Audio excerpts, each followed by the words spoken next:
નમસ્કાર મિત્રો, આપણી યુટ્યુબ ચેનલ થિંક હટકેમાં આપનું હાર્દિક સ્વાગત છે. જોઈએ કે યુવરાજસિંહ શું લાયા છે ફોરેસ્ટ બીટ કાર્ડ માટે, શું જે અપડેટ લાયા છે તે આ વિડીયોમાં આપણે જોઈશું. તો બધા ધ્યાનથી જુઓ શું અપડેટ આવી છે, જોઈએ વિડીયો. બીટ ગાર્ડ જે વનરક્ષકના જે ઉમેદવારો છે એ વનરક્ષકના ઉમેદવારોનું આજે જે રીતે જોવામાં જઈએ તો કોલ લેટર એ ઇસ્યુ કરી નાખવામાં આવ્યા છે. એટલે કે ફિઝિકલ પરીક્ષા જે છે એ ફિઝિકલ પરીક્ષાની જે તારીખ જે આપવામાં આવી હતી 5, 6, 7, 8 અને જે તારીખો છે એ તારીખોની અંદર ફિઝિકલ ગ્રાઉન્ડ લેવા માટેની સરકારની સંપૂર્ણ તૈયારી છે. જે મેં ઘણા સમય પહેલાં પણ જ્યારે કોલ લેટર ઇસ્યુ થવાના હતા ત્યારે પણ તમને ધ્યાન દોર્યું હતું. પણ સરકાર જે છે એની વાત ઉપર મક્કમ છે અને એ લોકો એટલે કે સરકારના જે અધિકારીઓ છે એ અધિકારીઓ ત્યારે પ્રેશર કરી રહ્યા છે. વન અને પર્યાવરણ મંત્રી તો ઈચ્છી રહ્યા હતા કે ભાઈ નવેમ્બર, કારણ કે એને પ્રેસ કોન્ફરન્સના માધ્યમથી પણ જણાવ્યું હતું કે ભાઈ નવેમ્બર એન્ડમાં આ ગ્રાઉન્ડ લેવાની અમારી તૈયારી છે. પરંતુ અમુક એવા અધિકારીઓ છે જે અધિકારીઓ સખત પ્રેશર કરી રહ્યા છે અને અધિકારીઓના કારણે જ આ જે ગ્રાઉન્ડ જે છે, જે આઈએસ અધિકારીઓ છે એ આઈએસ અધિકારીઓના કારણે જ આ ગ્રાઉન્ડ જે છે વહેલું લેવામાં આવી રહ્યું છે. એટલે જોવા જઈએ તો ઓક્ટોબર મહિનાની અંદર જ આ ગ્રાઉન્ડ લેવાનું છે. તમારી જે તારીખો છે એ તારીખની અંદર ગ્રાઉન્ડ લેવાની શક્યતાઓ છે.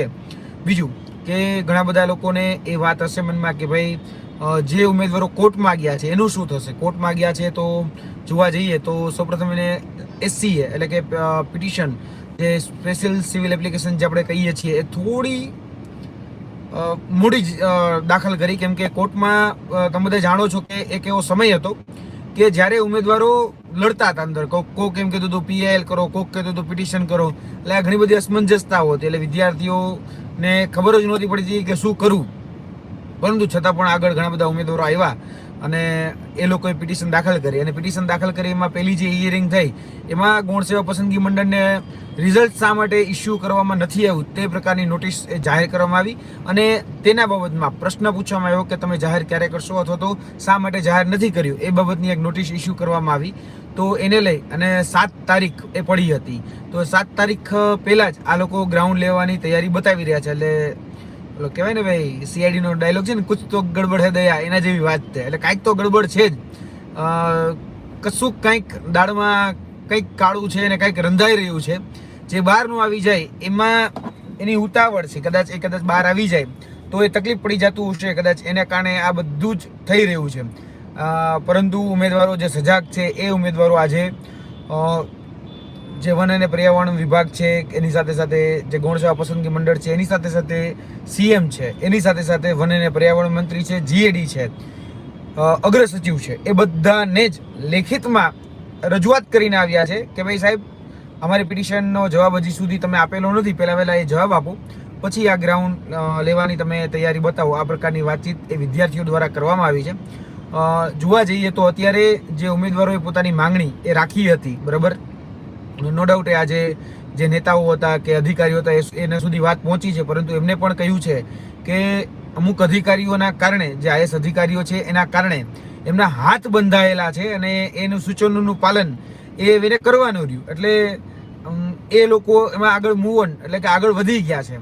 અને જોવા જઈએ તો ઉમેદવારો સજાગ બની અને એમાં CA એટલે કે સ્પેશિયલ એપ્લિકેશન જેને આપણે કહીએ છીએ, બરાબર છે, સિવિલ એપ્લિકેશન, એ સિવિલ એપ્લિકેશનમાં એ આગળ દાખલ કરવા જઈ રહ્યા છે. એટલે આવતીકાલે કદાચ એ CA દાખલ કરશે. બની શકે છે કદાચ પરમદી તો 2 ઓક્ટોબર છે એટલે રજા હશે. લગભગ 3 ઓક્ટોબરે એ બોર્ડ ઉપર આવે તો એમાં જો ફાસ્ટ હિયરિંગ થાય છે તો ત્યારે ને ત્યારે એને સ્ટે મળી શકે, અથવા તો બીજો જે વિકલ્પ છે જે ઉમેદવાર પક્ષી રહી શકે એ છે કે જે પિટિશનર ઉમેદવારો છે એ પિટિશનર ઉમેદવારોને સામેલ કરી લેવામાં આવે. એટલે આ 2 શક્યતાઓ જે રહેલી છે. જે આખી પ્રોસેસ છે એ જો વકીલ સારી આર્ગ્યુમેન્ટ કરે છે તો ચોક્કસપણે કહું છું કે એ કદાચ જે આખી જે પ્રોસેસ છે એ પ્રોસેસમાં કદાચ સ્ટે આવી શકે, કદાચ આવું થઈ શકે. હું આ જે વાત કરું છું એ શક્યતાના બેઝ ઉપર વાત કરું. એટલે ઘણા લોકો પછી શું કરે, વિડીયો કટ કરી અને થોડું ઘણું જ મૂકશે, પછી આખો વિડીયો છે એને સાંભળ્યો જ નહીં હોય. એટલે ઘણા લોકોને એવી ટેવ હોય છે. પણ એ ઓલે ભારતીય જનતા પાર્ટીની જે ઓલી મેન્યુપ્યુલેટ કરવાની જે ટેવ હોય ને, મેન્યુપ્યુલેશન કરવાની, એ પ્રકારની ટેવ છે.